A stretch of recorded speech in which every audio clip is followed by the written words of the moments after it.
It's the third Monday in January, officially the most depressing day of the year. Otherwise known as Blue Monday. That's your good side, she said. Beautiful, great. Have a lovely journey. Bye-bye. And at 6 a.m. in Terminal 4, One Blue airline, KLM, is commemorating the occasion with a special event led by Customer Experience Manager Sarah. No, don't hide. We're spreading happiness. Have a lovely flight. Where are you travelling to? Where are you going to? Oh, wow. Fantastic. Going to get some sunshine. Oh. Bring some back for us. All right. We're trying to mood boost all of our customers on what is supposed to be the most depressing day of the year. And as you can see here today, our customers, they're already in a great mood. Are you happy? I'm always happy. I'm always happy. But in case her passengers aren't quite as bubbly as herself first thing, she's brought along some quality freebies. Usual little postcards here with little inspirational quotes. Time to sparkle and shine. Lovely. It's bad manners to keep a vacation waiting. I could have given that to the ladies going to the Dominican. KLM are the flag carrier for the Netherlands, considered the world's 5th happiest country. So Sarah and the station manager, Martin, have quite a reputation to uphold. Are you feeling happy today? Very happy today. Alrighty. Good. Happy Monday. Time to sparkle and shine. We have these like little bluey things, a little sticker. If you want to take a photograph with our selfie frame, You're the one who's been delivering all your family to Heathrow all week. You're tired. I am tired. It was worth it. Come on here with us. With passengers checking in for the first flights of the day, Sarah may have just found the perfect addition to her Blue Monday event. Oh, what's in there? A guitar? Yeah, Or... it's a guitar. Is it? Oh, wow. Must be precious. It is. Yeah. Are you good? I guess so. Yeah? Are you wanting to show us? We'd love to hear you.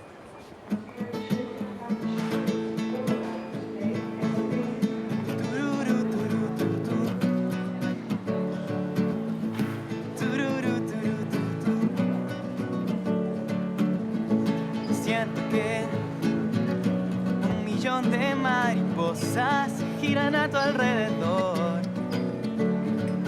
Tururu, turu, turu, turu.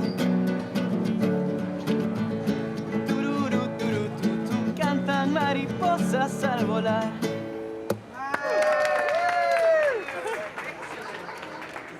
Noticed the guitar, so it was a great opportunity, and was kind enough to give us one of his own tunes. He's actually written that himself. Say cheese. Perfect. Oh. Thank you very much. Feeling elated from being serenaded, Sarah spots a passenger who may need a boost with his own luggage. Somebody likes TV. Huh? Wow. They're not going to go in the overhead locker. You know that, don't you? She's just telling me now. Yeah. Oh, Yeah. We expect, because obviously anything over 158 centimetres, it's got the Yeah, oversized this charge. is the thing. So you'd not notified us in advance that you're taking these? No. OK. These passengers have splashed their cash in the sales and were hoping to get their gadgets back to Ghana, but they forgot to notify the airline of their bulky baggage. We only have limited space, obviously, in the aircraft hold as well, and of course we want to make sure that we can take care of them. They incur an oversized charge, so it will be €600 to take both of these. Oh, that could be a downer. And by all means, we can take it for you, you know. But I don't want us to take your money and it cost you more than it would to buy a TV in Ghana. It doesn't make sense, does it? So I'm going to leave you to think about it. I'll leave you to deliberate. Yeah. If the customers are travelling with something like that, they really do need to let us know in advance so that we can inform them as well as what the requirements and the additional charges are. So I'm going to pay like 700 or 700 euros. That's a lot. I can buy another one easy, but because I've already bought it, that means it's a lot. So that's the problem we're having now, so I don't know what to do. So will it be deal or no deal for the two tellies? There's no doubt grey, wet weather does nothing for one's mood. In fact, it's scientifically proven that sunshine raises our serotonin levels. Which is why this year, over 5 million of us are jetting off in search of winter sun. If you're travelling from Terminal 2, you'll have plenty of sunny destinations to choose from, as well as another phenomenon to lift your mood.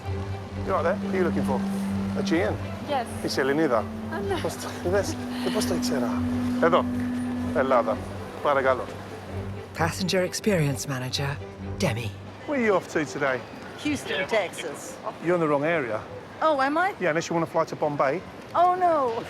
Fancy India? With his sage knowledge of the terminal and a touch of Grecian charisma, he's a face that's hard to forget. Dimitris.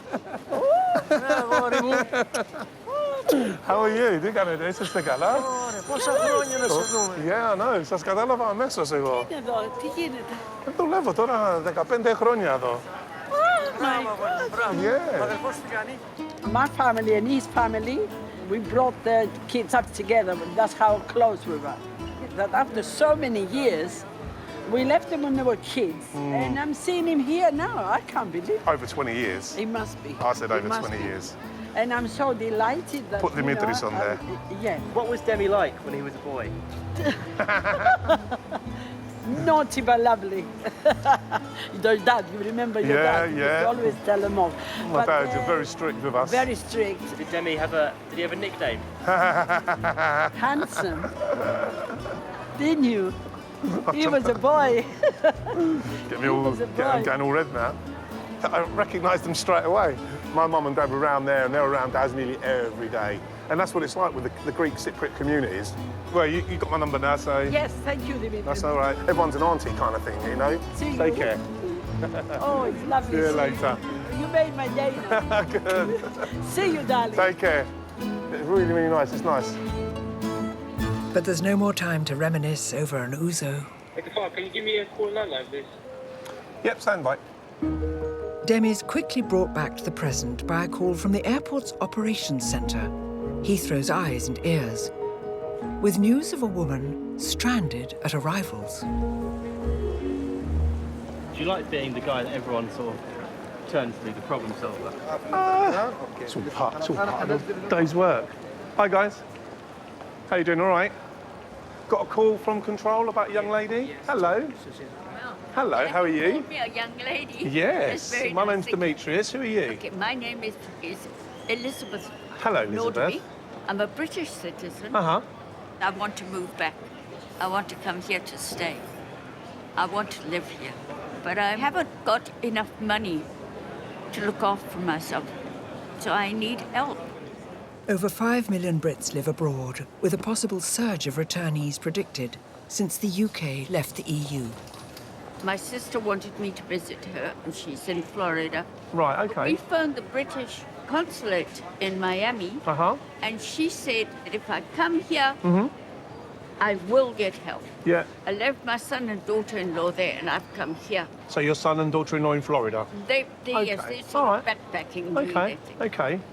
Now, it told me that if I phone shelter assistance, they will help me. Okay. We've got a place here Yes. that look after people in your position. I'll give them a quick call Yes, and explain to them what's happened. You're a British, you got a British passport. yes, I'm a So British. I am a British they'll citizen. look after you. Thank you very much. No, I'm that's 80 fine. years old. It's just. That's all right. That's I've fine. been trying to get here for years, Okay, that's fine. and I'm so glad to be here. Good. Okay, give me a couple of minutes. In this instance, King Demi's powers on their own won't be enough to assist Elizabeth. So he's going to get help from a local team of independent social workers.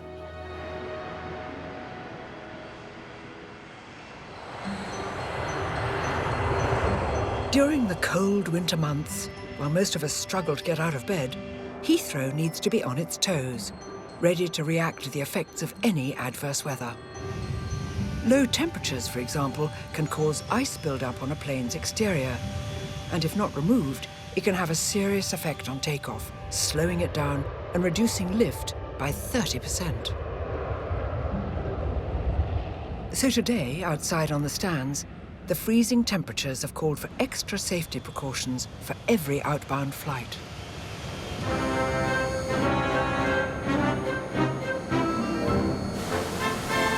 This plane may look like it's getting a platinum wash and wax, but in fact, it's being de-iced.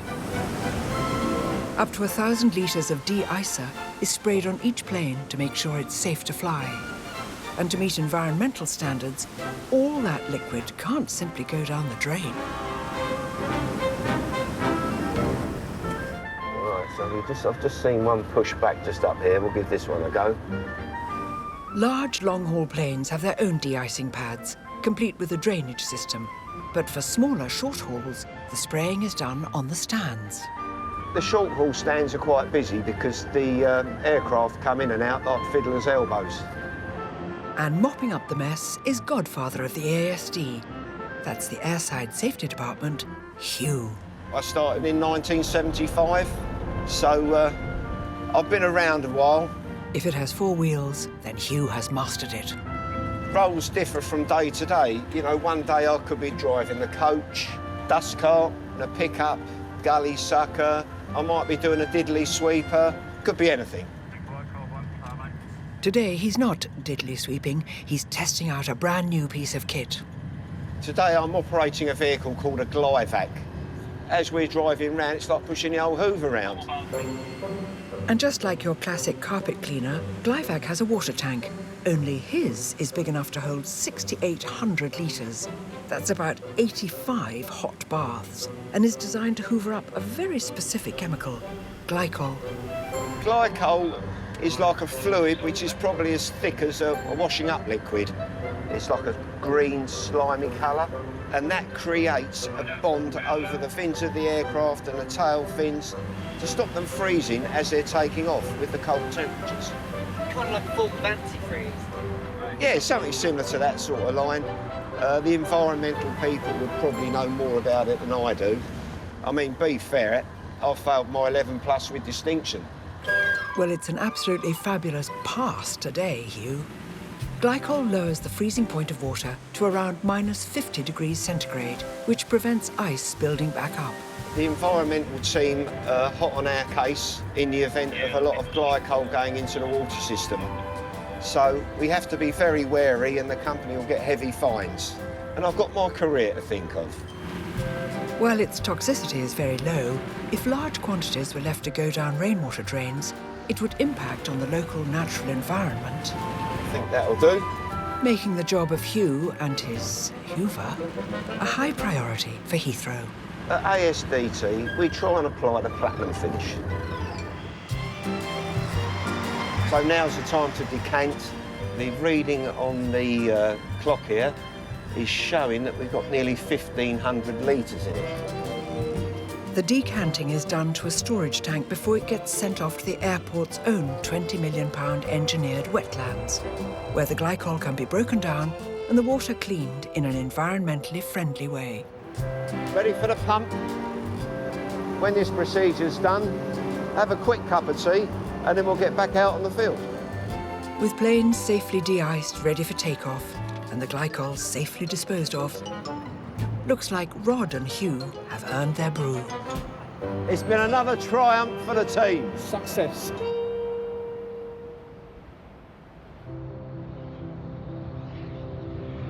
A nice cup of tea is a quintessential part of what makes one British. Take your passport ready, please. And a British passport is all you need to enjoy drinking it freely throughout the United Kingdom. Next, please. Outside international arrivals, These suitcases is my life. That's it. 80-year-old Elizabeth has just landed at Terminal 2 with her British passport, wanting to start a new life in the UK. I am British. I wasn't born here, but I am British. Both my parents were British. And I did come here and work sometime. Then I went to South Africa for a year, but I met my future husband and he was South African. The rest was history. Demi's trying to find out what options are available to her as a British citizen by using an independent social work team. Elizabeth, have you got your passport with you? Yes. Yep, so we've got the passport here. What is it you require? So it's a British passport. Yeah, 100%, yeah. So why do you want to be back in the UK now? What's made up your mind? I've wanted to come back for years. My husband died in 2001. Uh-huh. And I thought, right, that's it, I'm going. Yeah. And then my son said, no, don't. We had a house with dogs. She's always been wanting to come back. That's right. And stay, but things have like been in the way, whether it be family, whether it be pets. So when was you last in the UK, Elizabeth? Oh, I was here part of 60, 61, 62. So you've not been back since the 60s? I've been back to visit. Oh, you've been back to visit, have you? Yes, Who were you but not to visiting? stay. I came back in 1980. Okay, so you came back in the 80s. We were able to spend 3 whole days here. Uh-huh. And then in 94 I came back. And you're back in with 94 my mum. with your mum? We spent 2 lovely weeks here. No, so you've not actually lived here then? No. You just came over. I haven't been able to stay here. Right, so she's not been able to stay. So no, she hasn't been living here. Even though she worked and lived in Britain for 2 years in the 60s, if you've been out of the country for over 5 years, you lose your case for residency. Elizabeth's passport only allows her to visit. Have you got anyone in the UK? No. What were your plans going to be then today, Elizabeth? I was going to phone these shelter assistance people. Perhaps arrangements could be made. I mean, obviously I didn't think it was going to happen overnight. And they could find me a very small flat somewhere with a little place to wash, a little kitchenette or something, would be wonderful. I'm not hoping for a palace. I think where the issue is, yes, you've got your passport and everything else, but you've not been a resident. She's never lived here, so that's the sticking point. If you don't have residency or you're not a proven asylum seeker, to settle in the UK, the options are limited. Where would be the best place for her to get more help? Where would she need to go? Elizabeth won't be able to access benefits or the NHS and will have to support herself while she seeks further advice. No, she's in a wheelchair. I've not seen her walk yet. No, I'm not seeing her step out of it. But you can walk, yeah? You don't need walking aids or anything like that. No. So you don't need a walking stick or anything. No, I don't. So she can walk fine. We're going to send her to the Kensington Town Hall, and then they will make an assessment of her because of her age. Going to get you a cab, mini cab. That's going to take you to Kensington Town Hall, and they'll take it from there. There's a housing team there. Yes. You just tell them basically you're homeless. They have to there and then do an assessment for you. You tell them exactly what you've told me. Yes. And they'll do their best to help you. It's quite a unique situation. Usually 9 times out of 10 they've got the British passport and they used to reside here at some point, but the lady's been residing more in South Africa. Very best of luck, my darling, all right? You so take care, sweetheart, all right? Take care. Like every homeless person, it's now down to the council to assess Elizabeth and decide whether her future is in the UK. Good luck to her. And you know what? She's always wanted to come back, and she has. Bye. Take care. In London, it's a hard place to get through if you're on your own and you've got no support. So we gave her at least a star, and I'm happy that went, to be honest with you. Very happy. And on the emotion of happiness, some people just never stop. Arigato gozaimasu. That's all I know. In Terminal 4, Customer Experience Manager Sarah is trying to keep spirits up on the most depressing day of the year. Are you checking these in? Yeah, this is hand luggage, I'm taking it. She's got her work cut out. This passenger is trying to get to Ghana with 2 55-inch tellies and is facing a €600 bill for the privilege. Now, the big question is, how much is a big TV worth?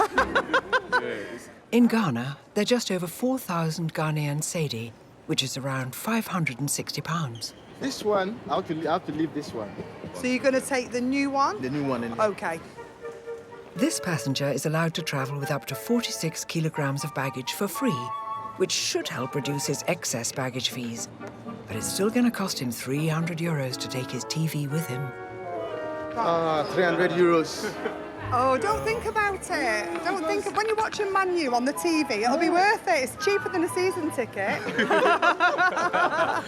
OK, thank you. Thanks for your help. Thank you. Have a great journey. Thanks very much for your understanding. As long as the customers are walking away with a smile, then we know we've done a good job. With the 55-inch telly and its owner safely on their way to Ghana, Sarah has one more shot at making Blue Monday a little less depressing. We could have gone on the ramp and waved the flight off. Is available. Can I use it?